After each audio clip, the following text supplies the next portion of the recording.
Hello students, this is Namrata Golian and today's class is very important from an exams point of view, that is about the accounting for issue of bonus share. आज का topic छोटा सा है, interesting सा है और आपके marks guaranteed. So students, आज की क्लास में आपको अटेंटिव रहना है, फोकस रहना है, मोटिवेटेड रहना है. So students, are you ready to start the class? Let's start the class. Accounting for issue of bonus share. Bonus shares क्या होते हैं? सपोज आपने किसी कंपनी में इन्वेस्ट कर रखा है, कंपनी ने आपको ऑफर किए हैं. क्या ऑफर किया है? Bonus shares. Existing share holder है, आपको फ्री में शेयर्स इशू करे हैं in proportion, like in for every 5 company will issue 3 bonus shares. ये हो गया प्रपोर्शंस. क्लियर? बोनस शेयर्स क्या होते हैं? Means issue of share at no cost to existing share holder in proportions to their current holding. Clear? अब अपने bonus issue के impact की बात करते हैं. How bonus issue happens. Reserves converted into share capital and share given free to existing share holder.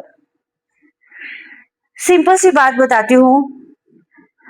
आपके पास 2 अलमीरा है, आपने अपनी मनी को 1 अलमीरा से 2nd अलमीरा में शिफ्ट किया है. सपोज यू हैव 2 अलमीरा, 1 for reserves, 1 for share Capitals. आपने रिजर्व से मनी शेयर कैपिटल में शिफ्ट कर दी. सिंपल सा, यही है कैपिटलाइजेशन ऑफ प्रॉफिट और यही है process issue of bonus shares की. चलिए एक बार हम फीचर्स को फोकस करते हैं, आपको और क्लियर हो जाएगा. In issue of bonus share there will be no cash flow. कोई कैश फ्लो नहीं होगा.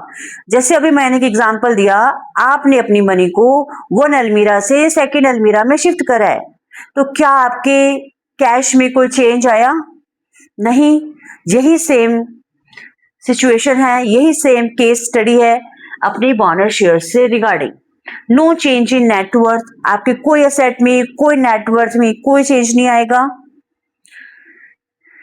Bonus shares only existing share holders को ही इशू किए जाते हैं. Right to receive bonus share cannot be transferred to other person.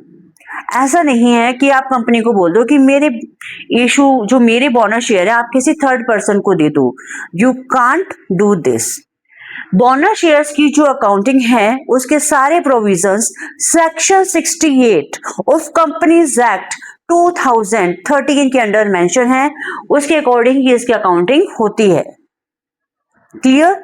एक बार अपने फिर फीचर्स पे फोकस करते हैं. There will be no cash flow, no change in net worth, and जो बोनस शेयर्स की फैसिलिटी है ओनली एग्जिस्टिंग शेयर होल्डर्स को दी जाएगी. And right to receive bonus share can't be transferred to third person. Clear? Bonus issue करने के लिए आप कौन कौन से सोर्सेज को, आप कौन कौन से रिजर्व्स को यूज कर सकते हो? Generally we use 3 resources. One is the free reserves, second is the security premium and third one is the capital redemption reserve.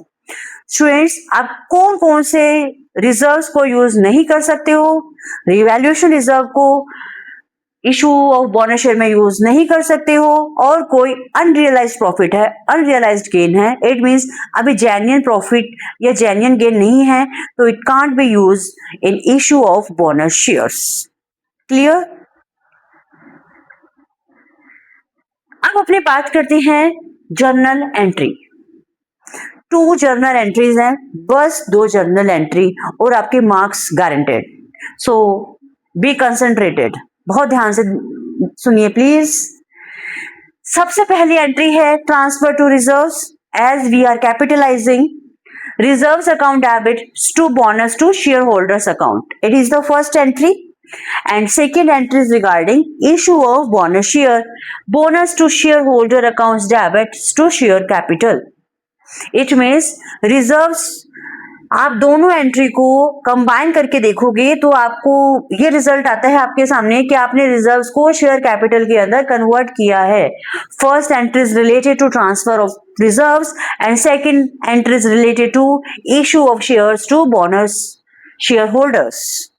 Understood? चलिए अब अपने as a conclusion balance sheet की भी स्टडी करते हैं, बैलेंस शीट पे impact देखते हैं कि बोनस शेयर इशू करने का बैलेंस शीट पे क्या इम्पैक्ट आया। स्टूडेंट्स, आपके रिजर्व्स कम हो जाएंगे और शेयर कैपिटल इंक्रीज हो रही है। ध्यान दीजिए, रिजर्व्स डाउन हो रहे हैं बिकॉज आपने रिजर्व्स को, अपने रिसोर्सेज को कैपिटलाइज किया है। रिजर्व्स डाउन हुए, आपके शेयर कैपिटल इंक्रीज हो गई। ऑल ओवर देखेंगे तो आपकी बैलेंस शीट के अंदर लाइबिलिटी साइड में कोई भी चेंज नहीं आया है। All over no change. Understood? एक दो पॉइंट्स और है, जैसे कोई कैश फ्लो नहीं हुआ, कोई नेटवर्थ में चेंज नहीं आया, आपके बैलेंस शीट में भी कोई चेंज नहीं आया। हाँ, ये होता है कि आपके जो शेयर कैपिटल में नंबर ऑफ शेयर्स हैं वो इंक्रीज हो जाते हैं। ईपीएस में इफेक्ट आता है क्योंकि when we divide by more number of shares then there will be a change in EPS. Understood? Thank you students, I hope आपको आज की क्लास बहुत ही अच्छे से समझ आई होगी and you will surely cooperate me in the future too. Bye bye.